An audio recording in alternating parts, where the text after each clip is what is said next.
తీసుకో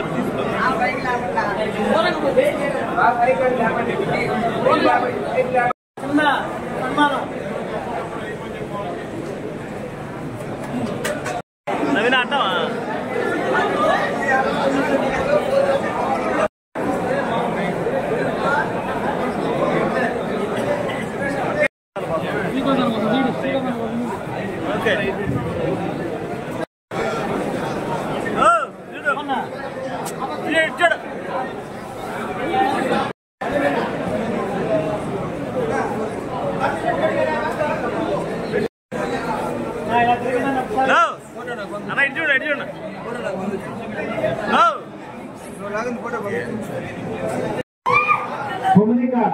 కొమరిక నాయకులు స్టేషన్కి రావాల్సిందిగా కోరుతున్నాం.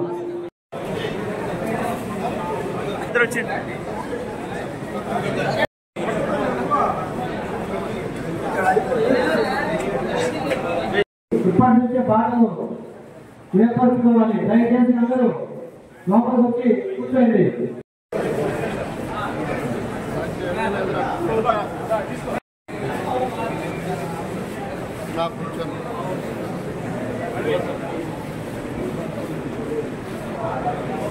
ఓకే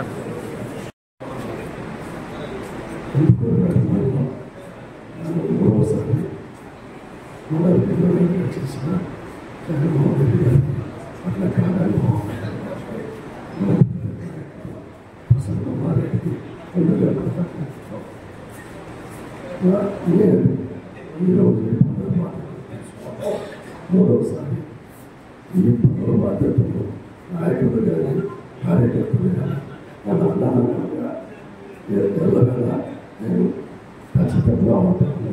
మనము ప్రజల్లో పోయి మనం అందరం కూడా జగన్మోహన్ రెడ్డి చేసిన మంచి పనులు ప్రజల్లో ఉద్దేశపడి మళ్ళా 2029 జగన్మోహన్ రెడ్డిని సీఎంగా చేసుకోవాలని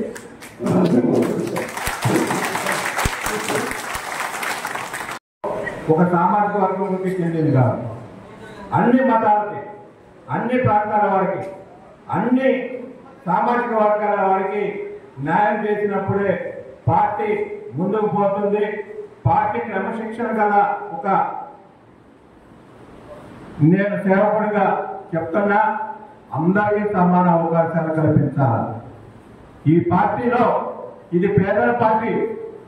రాజశేఖర రెడ్డి ఏది కలగన్నాడో, ఏ పేదలకి సంక్షేమ పథకాలని అమలు చేశాడో అటువంటి సంక్షేమ పథకాలు తూచే తప్పకుండా అన్నిటికంటే ఇంకా మిన్నగా జగన్మోహన్ రెడ్డి నవరత్నాల పథకాలు ఈ ప్రభుత్వంలో ఏర్పాటు చేశాడు.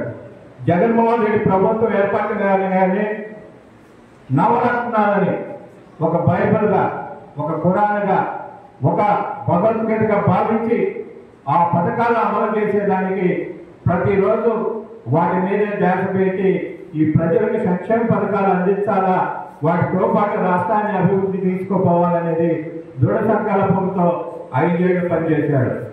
2 ఏళ్లు కరోనా కష్టకాలంలో ఏ పనులు చేయలేకపోయాడు. ఈరోజు జగన్మోహన్ రెడ్డి చేసిన సంక్షేమ పథకాలు ఒక్కటి కూడా అమలు కావటం లేదు. ఎందుకంటే జగన్మోహన్ రెడ్డి మాట తప్పల. ఏదైతే చెప్పాడో ఆ మాట ప్రకారం నిలబడ్డాడు. అమ్మఒడి అయితేనేమి, రైతు భరోసా అయితేనేమి, ఫీజు రియంబర్స్మెంట్ అయితేనేమి, ఉచిత విద్యుత్ అయితేనేమి, అలాగే వ్యవసాయదారులకి రైతు భరోసా అయితేనేమి, సబ్సిడీలో విత్తనాలు అయితేనేమి, అలాగే ఇన్సూరెన్స్ అయితేనేమి, ఇంకా అనేక కార్యక్రమాలు ఈ రోజు పేద ప్రజలంతా అల్లాడుతున్నారు. రైతు భరోసా రాక రైతన్నలు అల్లాడుతున్నారు. ప్రజలు బాధపడుతున్నారు. 35 సంవత్సరాలు నిన్న 45 సంవత్సరాలు నిన్న ప్రతి మహిళలకి 18,000 ఇస్తా అన్నారు. ఒక్కటి కూడా అమలు కాదు.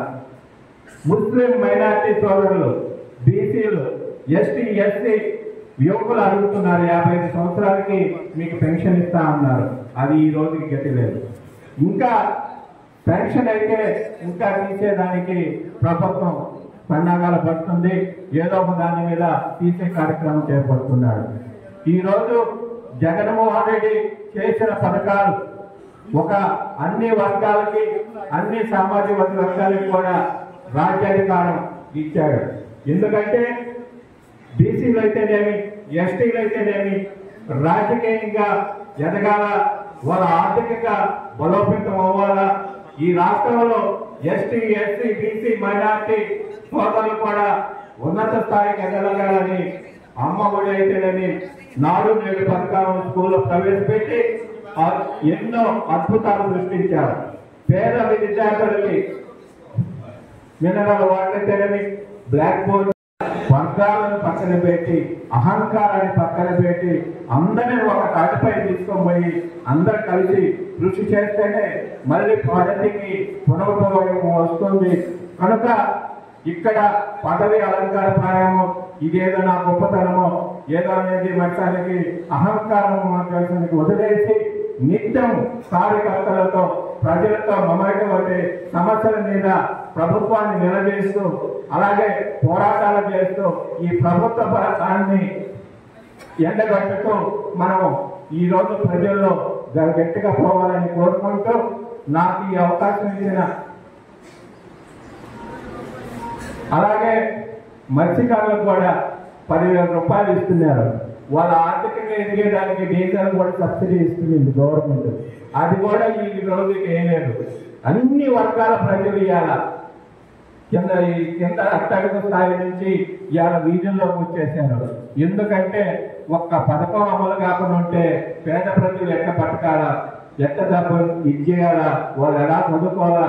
ఈ రోజు మొన్న నేను అంగన్లోని ఈ వ్యాపారస్తులు, గ్రామాల్లో తిరిగే వ్యాపారస్తులు అడిగితే మాకు వ్యాపారాలు జరగటం లేదయ్యా, కనీసం ఒక గ్రామానికి వచ్చినా కూడా మా గుడ్డ వాళ్ళు లేరు, కనీసం 150 రూపాయలు కూడా వ్యాపారం జరగటం లేదని బాధపడుతున్నారు.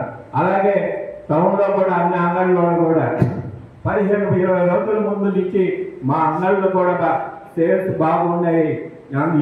ఈసారి పండగకి చేసేస్తాం. ఎందుకంటే అన్ని పెరిగిపోయినాయి. నిత్యావసర వస్తువులు అన్ని వస్తువులు రేట్లు పెరిగిపోయినాయి. ఎక్కడ కొనే పరిస్థితి లేదు. కొత్త అల్లుళ్ళకి పార్టీ నాయకులకు, కార్యకర్తలకు అందరికీ కృతజ్ఞతలు తెలుపుకుంటున్నాను. అదేవిధంగా సేనన్న గారి గురించి ఒక మాట ఇస్తాను. నేను కుర్దిపాలెం సర్పంచ్ నాయక్ సురేష్. మా ఊళ్ళో 600 మంది మత్స్యకారులు ఉన్నారు.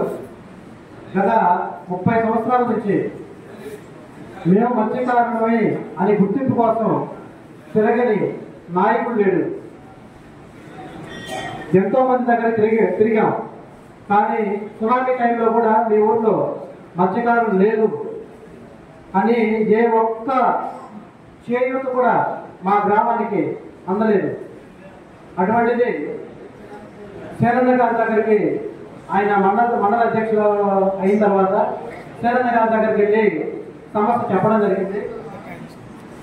చెప్పిన అనతి కాలంలోనే అందరితో మాట్లాడి జిల్లాలోనే టాప్గా 169 మందితో సొసైటీ ఏర్పాటు చేసి 180 మందికి మత్స్యకార భరోసా అందేటట్టు చేశాడు.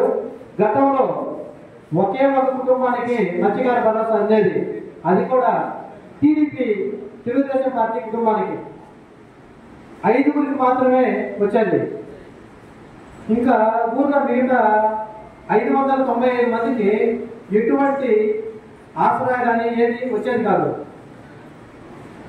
సొసైటీ కాకుండా ఎవరికి మత్స్యకార భరోసా రాదు. మత్స్యకార ఈ కోస్టల్ ఏరియాలో, మత్స్యకార గ్రామాల్లో సొసైటీ ఏర్పాటు చేసుకొని ఆ సొసైటీ గుర్తింపు ద్వారా ఎంతమందికి అయితే వేడ చేస్తున్నారో, ఎన్ని పడవలు అయితే ఉన్నాయో వాళ్ళకి మత్స్యకార భరోసా వచ్చే అవకాశం.